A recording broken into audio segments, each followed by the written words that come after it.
Meena Kaushik life style में पौराणिक कथा में आज का विषय है विष्णु पार्वती रोचक प्रसंग।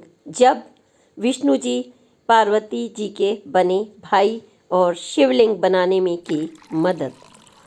स्त्री अगर कुछ ठान लेती है और अपने दिव्य गुणों से वह दिव्य पति की प्राप्ति के लिए अगर संकल्पबद्ध हो जाती है तो उनमें सबसे बड़ा उदाहरण माँ पार्वती का है।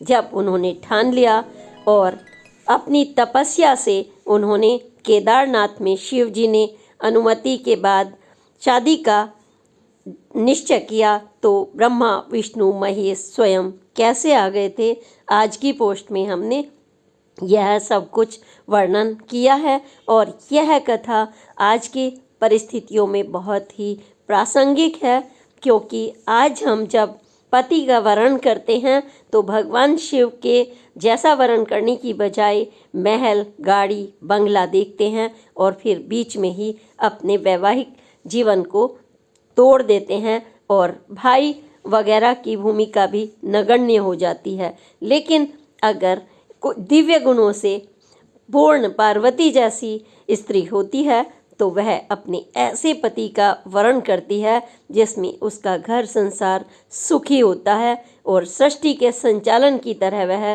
शिव शक्ति यानी अर्धनारीश्वर बनकर पति उसका वरण करते हैं। आज नमस्कार, मीना कौशिक लाइफ स्टाइल में आपका स्वागत है। आज का विषय पौराणिक पन्नों से भगवान विष्णु पार्वती जी के भाई कब और क्यों बने और उनका है एक खास रिश्ता। तो यह प्रसंग है जैसे ब्रह्मा विष्णु महेश, आपने देखा होगा सृष्टि के पालन संचालन और सृजन के लिए इनका आपस में गहरा नाता है। जब आपको विष्णु जी भगवान शेषनाग सैया पर लेटे दिखाई पड़ते हैं तो आपने देखा होगा कि वहाँ भगवान शिव भी दिखाई देते हैं और गणेश जी भी दिखाई देते हैं, पूरा परिवार दिखता है। सृष्टि के संचालन के लिए इनमें बहुत ही आपसी तारतम्यता और सामंजस्य रहा है। तो भगवान विष्णु जी और पार्वती की यह रोचक कथा है। एक समय की बात है, पौराणिक पन्नों के मुताबिक कि देवताओं और दैत्यों के बीच में काफ़ी तनातनी चल रही थी। अमृत जो यह तनातनी शुरू हो गई थी समुद्र मंथन के बाद से ही, क्योंकि धन का लोभ, शक्ति का लोभ हमेशा से यह झगड़े का कारण रहा है। और उस समय जो राक्षसी प्रवृत्ति थी वो भी बढ़ गई थी और ये हमेशा जब बढ़ती है तो किसी न किसी को अवतार लेकर आना पड़ता है। खैर, इसी बीच में तड़कासुर नाम का एक दैत्य था और उसका आतंक इतना बढ़ गया था कि भगवान विष्णु तक जी को भी समस्या आ रही थी कि उनसे कैसे निपटा जाए। और जैसा कि निश्चित है कि किसके हाथों से किस राक्षस का वध होगा, और यह भी सृष्टि में जो जीवन मरण और कर्म और उसका फल सब कुछ निश्चित है। हाँ, और इसी तरह से कौन किसका कर्मों के हिसाब से फल का पालन निर्णय करेगा, ये सब कुछ सृष्टि में पहले से होता है, तय होता है। तो भगवान विष्णु जी और देवताओं को पता था कि तड़कासुर का वध सिर्फ भगवान शिव और माँ पार्वती उन्हीं की संतान कर सकती है।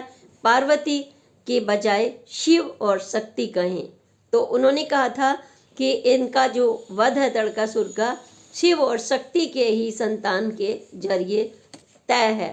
तो इसीलिए सभी देवता चाह रहे थे कि शिव और माँ पार्वती का विवाह हो जाए। एक तरफ तो पार्वती माँ उनको पाने के लिए कठोर तपस्या कर रही थी जंगलों में अपने घर से बाहर, और उन्होंने सखियों के साथ बाहर आकर यह निर्णय किया था शिव को ही वरण करने का। दूसरी तरफ शिव जो अपना दूसरों की मदद करने वाले, घिरे रहने वाले, चाहे राक्षस हों देवतागण हों, सबकी मदद करने वाले मस्त मोला किस्म के घर बाहर की उनको यह नहीं था कि महल होने चाहिए अन्य देवताओं की तरह। वह रहते थे अधिकांश रूप से प्रकृति के आंचल में, और कैलाश उनका निवास स्थान बना था। तो उन्होंने निर्णय कर लिया था वो लंबी समाधि में जाने वाले हैं। सभी देवता परेशान हो उठे कि दैत्यों का तो आतंक और बढ़ जाएगा, अभी तो हम परेशान हुए हैं और क्या किया जाए कि इनका तो विवाह नहीं हुआ तो फिर तड़कासुर को कौन मारेगा। इसलिए वो मदद की भी सोच रहे थे। तो इस बीच में जो पार्वती हैं अपनी तपस्या कर रही थी, और उन्होंने सोचा कि मैं शिवलिंग बना करके, किसी ने बता दिया, जैसे बताते हैं कि आप ये करोगे तो ये कठोर तपस्या पूरी हो जाएगी। और नारद जी वहाँ पर गुजर रहे थे, वो तपस्या कर रही थी कि भगवान शिव उनकी कब सुनेंगे, इतना लंबा समय हो गया था उनको। तो नारद मुनि जी उधर से गुजर रहे थे, तो उनको शिवलिंग की जो पूजा करनी थी माँ पार्वती को, और वो सूखी मिट्टी से बार बार बना रही थी। और उन्हें किसी ने बोल दिया था कि आप शिवलिंग बना करके, सॉरी नारद जी ने बोल दिया था कि आप शिवलिंग की पूजा करो तो आपकी तपस्या पूरी हो जाएगी। और यह क्या कर वो चले गए थे। अब माँ पार्वती ने यह नहीं पता था उनको कि शिवलिंग वो कैसे बनाए, और राज्य में शिवलिंग वहाँ पर नहीं था जहाँ पर वो उस समय तपस्या कर रही थी। तो ऐसे में उन्होंने सोचा चलो मैं मिट्टी का बना लेती हूँ, और वहाँ मिट्टी का ही वो बना रही थी, बार बार वो गिर रहा था। तो विष्णु जी ने देखा कि एक तरफ तो शिव समाधि में चले गए हैं, इधर इनकी तपस्या पूरी होनी चाहिए, तभी देवताओं को जो दैत्यों से मुक्ति मिलेगी, इनकी संतान ही मुक्त करेगी। और वह वहाँ पर गए और पार्वती जी के सामने एक ब्राह्मण के वेश में वो पहुँच गए। हर कोई आपकी मदद के लिए आ जाता है जब आप कुछ करने का ठान लेती हैं। स्त्री जब पति के लिए, परिवार के लिए कुछ करने की ठानती है तो फिर सोच लीजिए कि सृष्टि भी मदद के लिए आ जाती। तो स्वयं विष्णु जी वहाँ पर पहुँच गए ब्राह्मण का वेश भर के, और उन्होंने मदद करने लगे। और बिल्कुल ऐसे मदद करने लगे जैसे भाई कोई एक बच्चा खेल रहा है या कोई कठिन कार्य कर रहा है उसका दूसरे के लिए आ जाए, तो वो मिट्टी को गीला करके वहाँ पर शिवलिंग बनवाने लगे। इसी बीच में जब कहते हैं तो पार्वती जी ने उन्हें भाई कहकर पुकारा उस समय। तो ये जब उन्होंने भाई कहकर पुकारा तो विष्णु जी ने भी ये ठान लिया था कि वह भाई की भूमिका ही निभाएंगे पौराणिक पन्नों के मुताबिक। और उनका रिश्ता एक बिल्कुल ऐसा बन गया कि नज़दीकी भाई का जो एक कितना नज़दीक रिश्ता होता है वो बन गया। और इसी बीच में जब शादी वगैरह के लिए बात तय हो गई और इन्होंने विष्णु जी ने जा कर के शिव को मनाया कि आपको शादी कर लेनी चाहिए और माँ पार्वती का वरण कर लेना चाहिए। तो इन्होंने अपनी एक भाई की भूमिका निभाई बाकायदा, शिव मान गए। तो शिव को जो शादी करनी थी, अब वो इधर उधर आपको पता ही है कि प्रकृति के अंचल में, तो केदारनाथ के रास्ते में एक गुप्त गुफा थी, उन्होंने वहाँ पर शादी करने की इच्छा जता दी कि यहाँ पर हम कर लेते हैं। शादी के लिए स्थान तय हुआ और ब्रह्मा जी वहाँ पर पुरोहित बने। आप देखिए कि आदमी की इच्छा शक्ति हो तो क्या नहीं कर सकता, कि ब्रह्मा विष्णु ये सब आ जाएं आपके लिए। एक औरत के अंदर बहुत शक्ति होती है, संकल्प शक्ति। एक के पास होता है पति, वो उसको खो देती है, उसको विष्णु मिल जाए, लक्ष्मी मिल जाए, पूरा घर संसार लुटा करके अपना इधर उधर भटकती हैं। ये प्रासंगिक कथा है आज में स्त्रियों के लिए कि उन्हें सोचना चाहिए कि देखो कोई भाई बनकर उनके आ गया, कोई पुरोहित बनकर आ गया, क्योंकि उन्होंने संकल्प किया, कठोर तपस्या की शिव जी को पाने के लिए। और ये चिंता नहीं की कि उनके घर नहीं है, बाढ़ नहीं है, वो जंगलों में भटकते हैं, क्योंकि उनके पिता तो चाहते नहीं थे हिमालय राज की। वो तो सोचता था कि हर कोई अपनी बेटी को महलों में भी आए। इसके बावजूद उन्होंने तपस्या की थी। और आज प्रलोभन इतना बढ़ गया है कि मेरे नाम मकान कर दो, मेरे नाम पैसा कर दो, मेरे नाम सब कुछ कर दो, और फिर बाद में जब कोई कमाई ना करे तो आप उसको मतलब इस तकदर बाध्य कर दो कि या तो वो सुसाइड कर ले या भस्म लगा के बेसुध अवस्था में इधर उधर विचरण किया करे, भटक जाए, दारू पिए, नशा करे, दोस्तों में भटके, उसका बेचारे की हालत खस्ता हो जाए, ना खाए ना पिए। ऐसी भी स्त्रियां हैं, लेकिन वो सुलक्षणा नहीं मानी जाती। जो जो दिव्य स्त्रियां हैं वो माँ पार्वती की तरह से कठोर तपस्या करते हुए अपने पति और परिवार का पालन पोषण किया करती हैं, और उन्हीं को शिव जो का रूप पति के रूप में प्राप्त होता है, और उनकी इच्छा विष्णु कहीं भाई बन जाते हैं, कहीं ब्रह्मा पिता जो हैं पूरी सृष्टि के, वो आपके पुरोहित बनकर आ जाते हैं। मुनिराज भी आए, तमाम वहाँ लोग आए, और इससे पहले उन्होंने वहाँ पर स्नान भी किया। वहाँ पर अगर आपको देख केदारनाथ जाए तो वहाँ पर कुंड पड़ते हैं, और 3 कुंड पड़ते हैं वहाँ पर।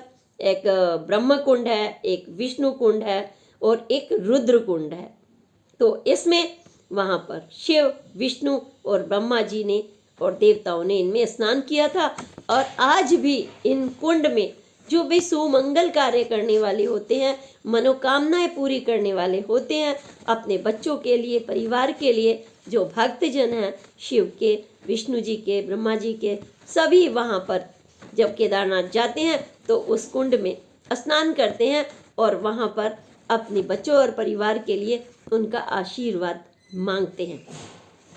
यह कथा, छोटी सी कथा, जीवन में यह संदेश हमें देती है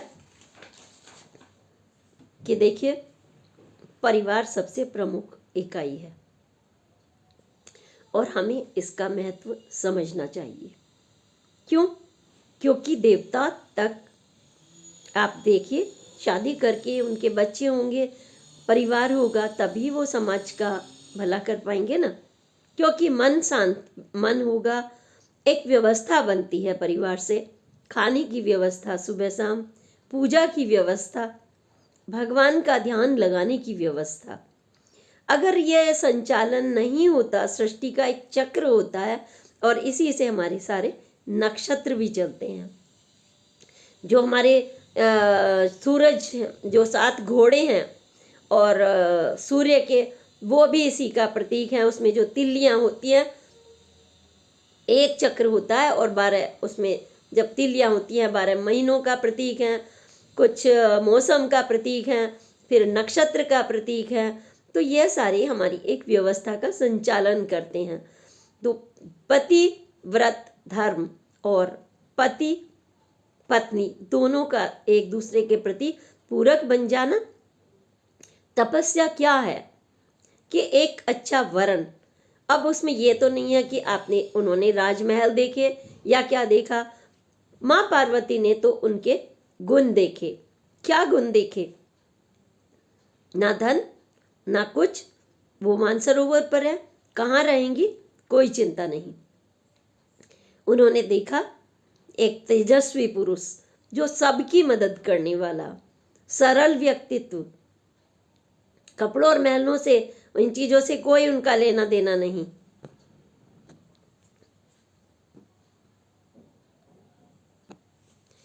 जो उनकी, तो माँ पार्वती ने एक जो उनके गुण देखे, वह देखे कि सभी से मिलनसार, सबकी मदद करने वाले, सभी देवताओं में देवों के देव, सृष्टि का संचालन करने की उनमें पर्याप्त क्षमता, प्रकृति तक को वह कंट्रोल करने वाले, अपनी भावनाओं पर कंट्रोल करने वाले और भावनाओं को व्यक्त करने वाले। और अगर व्यवस्था मान लीजिए अनियंत्रित हो जाए तो उसको तांडव के साथ में सृष्टि का पुनः संचालन करने वाली, जो प्रलय में भी सृष्टि का संचार करने की ताकत रखते हूँ। जब सब कुछ नष्ट हो जाता है तब भी शिव सृष्टि के नियंता बन करके हमारे संचालक बन जाते हैं। ऐसा पति, और अगर कि आपको शिव जैसा पति चाहिए तो आपको धन, महल, बाइक, कार, कोठी, मेरा है ये, मेरा है ये, मेरा है, इस सब से ऊपर उठ करके आपको परिवार के प्रति समर्पित होकर के एक त्याग और तपस्या की तरफ जाना चाहिए। त्याग जंगलों में जाना नहीं, त्याग सबसे बड़ा त्याग वो है कि आप अपने घर में रहकर अपने परिवार के लिए, अपने समाज के लिए कुछ कर गुजरें। और जब आप यह कर गुजरती हैं तो आपका परिवार और आपकी सृष्टि वही पूरी दुनिया में आपका नाम युगों युगों तक पहुंचाती है। ऐसे ही हमारे देवों के देव हैं महादेव शिव और पार्वती, तो विष्णु जी का, शिव का और माँ पार्वती का अभिन्न नाता है इस सृष्टि संचालन में। इसलिए हम भी उनके बताए अगर मार्गदर्शन में से कुछ हम अपने अंदर उन विचारों को पालन करें, उनका अनुपालन भी कर लेना आप थोड़ा सा भी, तो आपका परिवार सुखी रहेगा। आप अगर खुद बनेंगे जैसे उनके गुणों को आप व्याप्त कर लेंगे, माँ पार्वती और शिव जी के और विष्णु जी के, वो पालक हैं, एक नियंता है और सिद्धांत को तोड़ने पर प्रलय आती है। ये दिमाग में आपको रखना है। जब जब आप परिवार के नियम तोड़ते हैं तो घर में कलेश बढ़ता है और प्रलय आती है। इन सब चीज़ों को हमें ध्यान में रख करके हमेशा एक लक्ष्मण रेखा के भीतर, हाँ पति ने ये कह दिया है तो इसमें बुराई क्या है, हर वक्त हम ईगो में न रहें और हम एक दूसरे का पूरक बने, ताकत बने। तब हमारे वो भाई होते हैं जो मदद के लिए आते हैं, वो ब्रह्मा होते हैं जो हमारे पुरोहित बन जाते हैं, वो शिव होते हैं जो हमारी तपस्या पर खुश होते हैं, और वो पार्वती माँ होती हैं जो परिवार को चलाकर ऐसे पुत्र पैदा करती हैं, ऐसे सिद्धांतों में पालने वाले गणेश और कार्तिकेय जो पूरी दुनिया के लिए सबसे पहले उन्हीं का पूजन होता है। इसी के साथ मैं चाहूंगी ये पौराणिक पन्ने कहाँ है मेरे शिव भक्त, मैं ये कहूंगी कहाँ है मेरे शिव भक्त, धड़ाधड़ से आप इन पन्नों को आगे भेजिए, आज जरूरत है। क्यों? क्योंकि आज भटकन का दौर है और हमारे ये मार्गदर्शन नई पीढ़ी में, आज की महिलाओं में जरूर जाना चाहिए। दाम्पत्य जीवन उनका सुखी रहे। आप सब्सक्राइब करिए, लाइक करिए, ज़्यादा से ज़्यादा शेयर करिए। क्यों? क्योंकि आज ज़रूरत है इन गुणों की। अगर हम ही नहीं पहुंचाएंगे, हम ही कुछ अपने कर्म नहीं करेंगे, तमाशा देखते रहेंगे क्या हम प्रलय का, टूटते रहेंगे परिवार, हमें यह नहीं देखना। इसी के साथ अगली पोस्ट तक के लिए प्रणाम। जय हिंद, जय भारत।